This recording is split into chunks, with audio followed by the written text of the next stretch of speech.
அரசியல் சதுரங்கம் வீடியோ இல்லாம ரொம்ப அவதிப்பட்டிருப்பீங்க. என்னப்பா நடக்குது தமிழ்நாட்டுல, நீ மட்டும் தான் பேசிட்டு இருந்த, 2 நாள் லீவ் போட்டா உனக்கு என்னமோ ஆயிடுச்சு அப்படிங்கிற மனசு பதறுது, எதா இருந்தாலும் பார்த்து சொல்லிட்டு போப்பா அப்படின்னு சொல்லக்கூடிய நண்பர்கள், டிபி ட்ரூப்ஸ் எல்லாருமே இருக்கீங்க.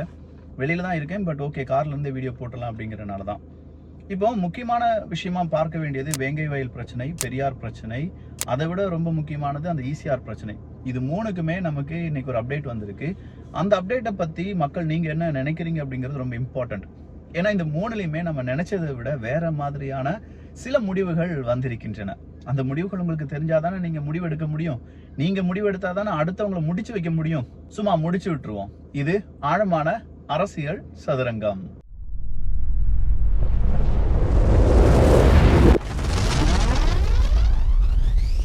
வேங்கை வயல் பிரச்சனை, மலம் கலந்தது யார் அப்படிங்கிற ஒரு கேள்வி. இந்த கேள்விக்கு பதில் தேடுவதற்கு நமக்கு 2 வருடங்கள். அதுல ஸ்பெஷலா சிபிசிஐடி உள்ள வந்திருக்காங்க. உள்ள வந்து குற்றப்பத்திரிகை தாக்கல் செய்ய போறோம் அப்படின்னு சொன்ன உடனே அங்க இருக்கக்கூடிய மக்கள் எங்கள் மீதே அவங்க பழி சுமத்துறாங்க அப்படிங்கிற ஒரு குரலை உயர்த்துகிறார்கள். அதற்கு சில அரசியல் கட்சிகள், திருமாவளவன் அவர்களாக இருக்கட்டும், முக்கியமான சில அரசியல் கட்சிகள் எல்லாருமே அது எப்படி திமிங்கலம், இப்ப மட்டும் அவங்க அந்த 3 பேர் மேல நீங்க கேஸை தூக்கி போடுறீங்க, குற்றப்பத்திரிகை தாக்கல் பண்ண போறீங்க, இதெல்லாம் சரியில்லையே அப்படின்னு சொல்லி அவங்களுடைய குரலை உயர்த்தும் போது வேங்கை வயல் போறதுக்கான அந்த ரெஸ்ட்ரிக்ஷன்ஸ் அப்படிங்கிறது அமல்படுத்தப்படுது.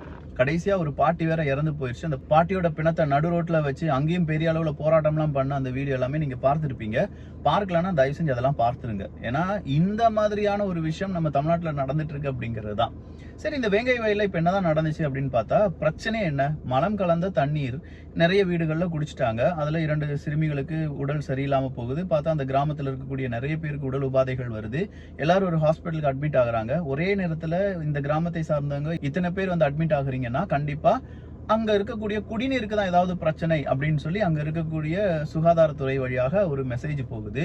குடிநீர்ல என்ன பிரச்சனையா இருக்கும் அப்படின்னு சொல்லி பார்த்தா அந்த தொட்டியில மலம் கலந்திருப்பதாக செய்திகள் வெளிவந்தன. இத நான் சொல்லல, நம்முடைய முதலமைச்சர் மு.க. ஸ்டாலின் அவர்கள் சொன்னது.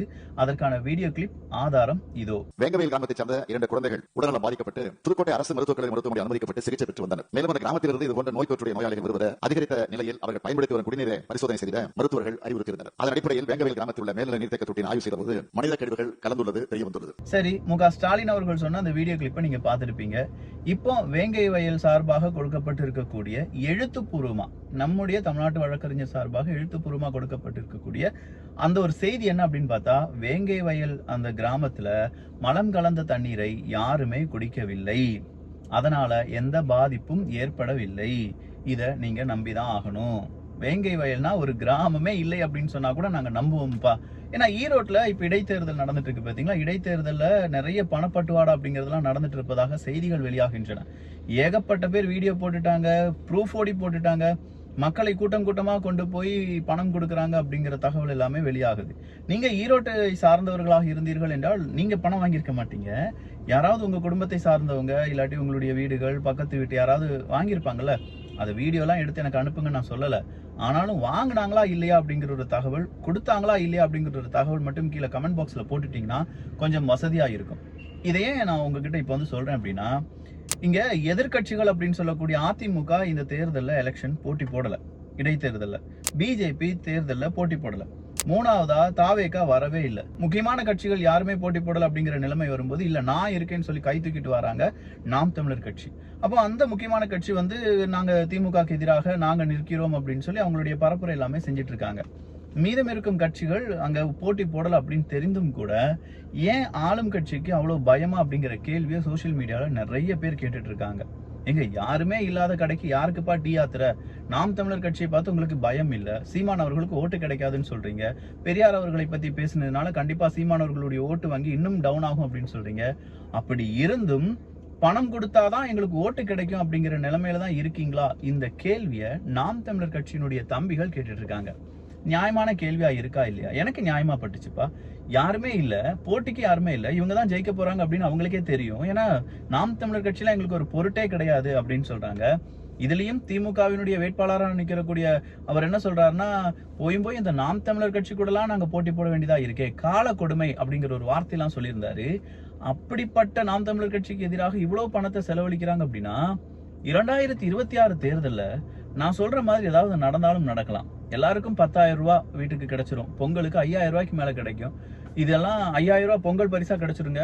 5000 ரூபாய்க்கு மேல கிடைக்க வாய்ப்புகள் இருக்கு. ஏன்னா இப்ப இந்த ஒரு வருஷம் அவங்க இந்த பணத்தெல்லாம் கலெக்ட் பண்ணி 2026 தேர்தல்ல இப்படிலாம் பணம் பட்டுவாடா செஞ்சாதான் ஓட்டு கிடைக்கும், ஓட்டு கிடைச்சாதான் நம்மளால ஜெயிக்க முடியும் அப்படிங்கிற நிலைமையில இருக்காங்களா?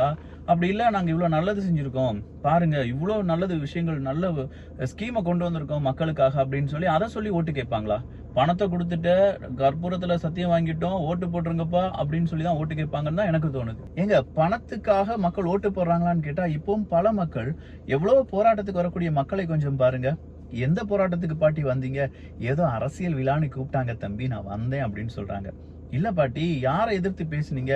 அதெல்லாம் தெரியாது தம்பி. எந்த கட்சியில இருக்கீங்க? திமுக. இல்ல பாட்டி, உங்களை நாம் தமிழர் கட்சியில இருந்து திமுக ஜாயின் பண்ண வந்த கூட்டத்துல தான் கூப்பிட்டு வந்திருக்காங்க, நீங்க திமுகன்னு சொல்றீங்கன்னு சொன்னோன்னே, அதெல்லாம் இல்லப்பா, பணம் தந்தாங்களா? பணத்துக்காக தான் பண்ணிக்கிறேன். இந்த மாதிரியான செய்திகள் எல்லாமே நம்ம பார்த்துட்டு தான் இருக்கோம். சவுக்கு சங்கர் அடிக்கிறதுக்கு ஒரு குரூப்பை கொஞ்சம் பேர் கூப்பிட்டு வந்தாங்க தெரியுமா? கையில விளக்குமாரோடு இருக்காங்க. நான் நினைச்சேன் சவுக்கு சங்கர் அவர்கள் மேல பயங்கரமான காண்டுல இருக்காங்க போல. நீ அந்த ஒரு யாரோ போய் ஒரு இன்டர்வியூ எடுக்கிறாங்க, சவுக்கு சங்கர் அது யாரு அப்படிங்கறதுலாம் எங்களுக்கு தெரியாதுப்பா, வந்து நின்னா 100 ரூபா 200 ரூபா 300 ரூபா கொடுப்பேன்னு சொன்னாங்க, எங்க கிராமத்துல இருந்து கூப்பிட்டாங்க, நாங்க வந்தோம் அப்படின்னு சொல்லக்கூடிய பாமர மக்கள். இவங்களுடைய டார்கெட்டே இந்த மாதிரியான பாவப்பட்ட மக்கள் தான். அவங்க 100 200 300க்கு அவங்களுடைய ஓட்டுகளை வித்துருவாங்க. அந்த ஓட்டுகளை வாங்கி நம்ம என்ன செஞ்சிடலாம், பெரிய அளவுல ஆட்சி புரிந்திடலாம் அப்படின்னு நினைச்சிட்டு இருக்காங்க. இந்த மக்கள் திருந்துகிறார்களோ இல்லையோ, கண்டிப்பா இந்த ஜெனரேஷன் மக்கள் இதை பார்த்துட்டு இருக்காங்க. புது ஜெனரேஷன் இளைஞர்கள், மாணவர்கள், மாணவிகள் இதெல்லாம் பார்த்து பழைய ஜெனரேஷன் ஆட்களை வெறுக்க ஆரம்பிக்கிறாங்க. அப்படின்னா அவங்கள வெறுக்கும் போதே பேரலா அவங்க அந்த கட்சியும் சார்ந்து வெறுக்கிறார்கள் என்பதையும் இங்க இருக்கக்கூடிய அரசியல்வாதிகள் புரிந்து கொள்ளுங்கள். இதுதான் நடந்துட்டு இருக்கு. ஏதோ நினைச்சிட்டு இருக்கீங்க இப்ப நம்ம ஆட்சி வென்று விடலாம் அப்படின்னு சொல்லி. இன்னைக்கு நீங்க வென்று விடலாம், நாளைக்கு அந்த ஜெனரேஷன் முடிஞ்சு அடுத்த ஜெனரேஷன் நீங்க வரும்போது நாங்க தானே நின்று பேசுவோம். எங்க மனசுல இதெல்லாம் ஆழமா பதிஞ்சுக்கிட்டே இருக்கா இல்லையா? ஏன்னா அந்த மக்களை திருத்த முடியாது. ஒவ்வொரு வீட்லயும் போய் பாட்டி, அங்க இருக்கக்கூடிய தாத்தாவெல்லாம் கூப்பிட்டு, பாட்டி தாத்தா இதெல்லாம் போடாதீங்க, பணத்துக்கு வாங்கி ஓட்ட விற்காதீங்க, எவ்வளவு சொல்லிட்டோம், அவங்களால கேட்க முடியல. ஏன்னா அவங்களுடைய வறுமை ஆட்டி படைக்கிறது. ஆனா நாங்க அப்படி கிடையாது, பேரப்பிள்ளைகள் வந்து விட்டோமே. அப்ப எங்களுக்கு தெரிந்த இந்த ஐடியாலஜி, எங்களுக்கு தெரிந்த இந்த அரசியல் புரிதல் கண்டிப்பா இந்த தவறை செய்யக்கூடிய அரசியல் கட்சிகளை அடுத்த தலைமுறையிலிருந்து சுத்தமாக நீக்கி எரியும் அப்படிங்கிறதுல மாற்றுக்கிறது எனக்கு கிடையாதுங்க. சரி, இது ஒரு மேட்டரா நம்ம பார்த்தாலும் அடுத்தது அந்த கார் யாருடையது சார், யார் அந்த சார் மாதிரி, யார் இந்த காரினுடைய ஓனர் அப்படிங்கிறதுக்கு இன்னைக்கு விடை கிடைத்து விட்டதாக செய்திகள் வெளியாகின்றன. சந்துருவை நாங்க அரெஸ்ட் பண்ணிட்டோம். அரெஸ்ட் பண்ணிட்டீங்க, தேடப்படும் குற்றவாளியா இருந்தாரு சந்துரு. இதே மாதிரி ஒரு கார்ல இருந்து அவர் ஒரு பேட்டி கொடுக்கிறார். அதனால இன்னும் நானும் கார்ல உட்காந்து பேசிடலாம். ஏன்டா அக்யூஸ்ட் எல்லாம் கார்ல இருந்து இன்டர்வியூ கொடுத்துட்டு இருக்கான், வீடியோ பேசுறேன், நான் ஏன் கார்ல இருந்து எதுவும் வீடியோ பேசக்கூடாது? இந்த மனநிலைமைக்கே நான் வந்துட்டேன். ஏன் அக்யூஸ்ட் அப்படிங்கிற சந்துரு அவன் வீடியோ பேசுறான். நாங்க வந்து அங்க போனோம், 1000 விளக்கு அந்த பகுதிக்கு போய் இங்கிட்டு வந்தோம், மோர் குடிக்க போனோம். அப்படியே வந்தப்போ ஒருத்தர் சொன்னாரு, அந்த பொண்ணுங்க காரை சேஸ் பண்ணுடான்னு சொன்னாரு. உடனடியா நான் ஆக்சிடென்ட் ஆனது, என்னைய வந்து உரசினது, இந்த கார் உரசினதெல்லாம் நான் பார்க்கல, நான் சேஸ் பண்ணி போனேன். சேஸ் பண்ணி போகும்போது அவங்க வீட்டுக்கே போயிட்டாங்க. இல்ல கார் மாறிடுச்சுன்னு சொன்னாரு. உடனே நாங்க மன்னிப்புலாம் கேட்டுட்டு வந்துட்டோம் அப்படின்னு சொல்றாரு. சரி, உங்க குடும்பம் காருக்கு முன்னாடி ஒரு கொடி குத்தி இருந்தீங்களே அப்படின்னு சொன்னோன்னே, இல்ல அதுவும் அவர் தான் சொன்னாரு. யார் சொன்னாரு? அது வேற ஒருத்தர், அவர் பேருக்கு வேற காணிக்கிறாரு. அவர் தான் சொன்னாரு. அவர் சொன்னனாலதான் நாங்க ஜனவரி 10ஆம் தேதி கொடி குத்தி அதுல திமுகவினுடைய கட்சி கொடியை ஏத்தினோம் அப்படின்னு சொல்றாங்க. எதுக்காக அப்படின்னு பார்த்தா, டோல்கேட்லாம் ஈஸியா பாஸ் பண்ணி போயிடலாம். சோ அந்த போலீஸ் ஆபீசர் சொன்னாரு பாத்தீங்களா, அதே மாதிரி இவங்களும் சொல்றாங்க, டோல்கேட்லாம் பாஸ் பண்ணி போறதுக்கு திமுகவினுடைய கொடி குத்தினால் போதும் அப்படிங்கிற மாதிரியான நிலைமை இருக்கிறது என்றால், நான் முதல்ல கேட்ட அதே கேள்விதான் கேட்கிறேன். நாங்க ஓட்டுற கார் எல்லாம் இப்ப ஏமாளிகள் ஓட்டக்கூடிய கார், நாங்கெல்லாம் டோல்கேட்டுக்கு காசு கொடுக்கணும், திமுக கட்சி கொடி அதிமுகவினுடைய கட்சி கொடி எல்லாம் குத்திக்கிட்டு நீங்க பாட்டுக்கு ஃப்ரீயா போயிருவீங்களா? இந்த கேள்வியை சாதாரண மக்கள் கேட்க வேண்டும். ஏன்னா இது நம்முடைய உரிமை பிரச்சனையா மாறிடுச்சு பாருங்க. நாம சம்பாதிக்கிற காசை நம்ம கஷ்டப்பட்டு செலவழிக்கிறோம், டோல்கேட்டுக்கு எல்லாம் கொடுக்குறோம். அவனுக்கு காசை செலவழிக்காம டோல்கேட் எல்லாம் ஃப்ரீயா பாஸ் பண்ணி போயிருவாங்களா? கேட்டா ஒரு கொடி செய்யும் மாயம் அப்படின்னு சொல்லுவாங்களா? நாம இதை கேட்டுட்டு இருக்கணுமா? இல்ல, அவர் அக்யூஸ்ட், அவனை தேடப்படும் குற்றவாளி 4 தனிப்படை அமைத்து தேடிக்கொண்டிருந்த சந்திர ஒருத்தருக்கு ஒரு பேட்டி கிடைக்கிறது, அது ஒரு நியூஸ் மீடியா அதை டெலிகாஸ்ட் பண்றாங்கன்னா என்ன சார் நம்ம சட்டம்? கேட்டா பயங்கரமான விஷயங்கள்லாம் சொல்றீங்க. யார் புகார் கொடுத்தாங்களோ அவங்களுடைய வண்டி நம்பர் இதெல்லாம் நீங்க வெளியில விடுறீங்க. அங்க தேடப்படும் குற்றவாளி ஈஸியா வந்து ஒரு இன்டர்வியூ கொடுத்துட்டு இருக்கான், இல்ல ஒரு வீடியோ வெளியில விடுறான். அந்த வீடியோ போலீஸ் ஆபீசர்ஸ்க்கு கிடைக்கிறதுக்கு முன்னாடி நியூஸ் மீடியாவுக்கு கிடைச்சிருது. நியூஸ் மீடியாட்ட போலீஸ் ஆபீசர்ஸ் போய் விசாரிக்கணும். ஏன்பா எங்களுக்கு கிடைக்கிறதுக்கு முன்னாடி உங்களுக்கு எப்படிப்பா கிடைச்சிச்சுன்னு சொல்லி கேட்கணும். அதெல்லாம் விட இன்னைக்கு பத்திரிகைக்கான அந்த மாற்றத்திற்கான பத்திரிகையாளர்களுடைய சங்கம் இருக்கு பாத்தீங்களா, அவங்க பெரிய அளவுல போராட்டம். யாருப்பான்னு சொல்லி பார்க்கும்போது இந்த சவுக்கு சங்கர் ஃபெலிக்ஸ் எல்லாம் கைதானாங்க பாத்தீங்களா, அந்த நேரம் இவனுக்கெல்லாம் இந்த கைது தேவைதான், இவனுகள் ஒழிய வேண்டும் அப்படி இப்படின்னு சொல்லி ஒவ்வொரு மீடியா மீடியாலையும் பேட்டி கொடுத்த நிறைய பத்திரிகையாளர்களை என்னால பார்க்க முடிந்தது அந்த கூட்டத்துல. எதுக்காக அவங்க யாருக்கு எதிராக வந்து பெரிய அளவுல போராட்டம் நடத்துறாங்கன்னா இதே காவல்துறை அதிகாரிகளுக்கு எதிராக. எதுக்காக? வேற ஒண்ணுமே இல்ல. கடைசியா அந்த அண்ணா பல்கலைக்கழக அந்த பிரச்சனை இருக்குல்ல, அந்த நேரத்துல அந்த பெண்ணினுடைய வழக்கு, அந்த வழக்குக்கான FIR லீக் ஆனது. அப்ப இதெல்லாம் யார் செஞ்சாங்க அப்படின்னு சொல்லி பார்ப்பதற்கும் விசாரணை துரிதப்படுத்துவதற்காக ஸ்பெஷல் இன்வெஸ்டிகேஷன் டீம் என்ன செய்யறாங்க, சில பத்திரிகையாளர்களுடைய அலைபேசி அப்படிங்கறத வாங்குறாங்க. போன் எல்லாம் வாங்கி டெஸ்ட் பண்றாங்க. அந்த போன் இன்னும் கொடுக்கலையா. அப்போ பத்திரிகையாளர்களுடைய சுதந்திரம் இங்கே மறுக்கப்படுகிறது. பத்திரிகையாளர்களுடைய அந்த போனை எங்க கிட்ட திரும்ப தாங்க அப்படின்னு சொல்லி பத்திரிகையாளர்கள் கேட்கிறாங்க. அப்போ இதே பத்திரிகையாளர்கள் எதெல்லாம் கேட்டிருக்க வேண்டும்? எங்க அந்த நாம் தமிழர் கட்சிக்கும் முக்கியமான ஒரு போலீஸ் அதிகாரிக்கும் பெரிய சண்டை ஓடிட்டு இருந்துச்சுல, அந்த நேரத்துல அந்த போலீஸ் அதிகாரி வந்து என்ன சொன்னாரு, சோசியல் மீடியால வந்து பகிரங்கமா ஒரு மிரட்டல் கொடுத்தாருல, அந்த டைம்லயே போலீஸ் அதிகாரிகள் இப்படி செய்யக்கூடாது, ஒரு கட்சிக்கு எதிராகவோ இல்லாட்டி மக்களுக்கு எதிராகவோ இதெல்லாம் செய்யக்கூடாதுன்னு சொல்லி இந்த மாற்றத்திற்கான பத்திரிகையாளர்கள் அந்த இயக்கம் சொல்லியிருக்க வேண்டுமா? இன்னைக்கு அதுல இருந்து அந்த பத்திரிகையாளர் இருந்து கொஞ்சம் பேர் ஆமா அந்த போலீஸ் ஆபீசர் இப்படி செஞ்சிருக்க கூடாது, ஏன்னா அவங்களுக்கு வலிக்குது பாத்தீங்களா. சோ அவங்களுக்கு வலிக்கிற வரைக்கும் நீங்க வேடிக்கை பார்ப்பீங்க. உங்களுக்கு எதிராகவே காவல்துறை ஏதாவது செய்யும் போது இல்ல காவல்துறை அராஜகம் ஒழிக அப்படின்னு சொல்லி கோஷம் போடுவீங்க அப்படின்னு சொன்னா நீங்க யாருக்காக சார் வேலை செய்றீங்க? அடுத்ததான் இன்னொரு கேள்வி இருக்கு. வேற எதுவுமே கிடையாதுங்க. பெட்ரோல் குண்டு வீசுவோம் அப்படின்னு சொல்லி ஒரு பெரும் பிரச்சனை. அந்த பெரியார் ஈவேரா அவர்களை பற்றி பேசும்போது சீமான் அவர்கள் சொல்றாங்க, உங்க கையில இருக்கிறது வெங்காயம், எங்க தலைவர் கையில இருக்கக்கூடியது வெடிகுண்டு, நீங்க வெங்காயத்தை வீசினா நாங்க வெடிகுண்டை வீசுவோம் அப்படின்னு சொன்னாரு பாத்தீங்களா.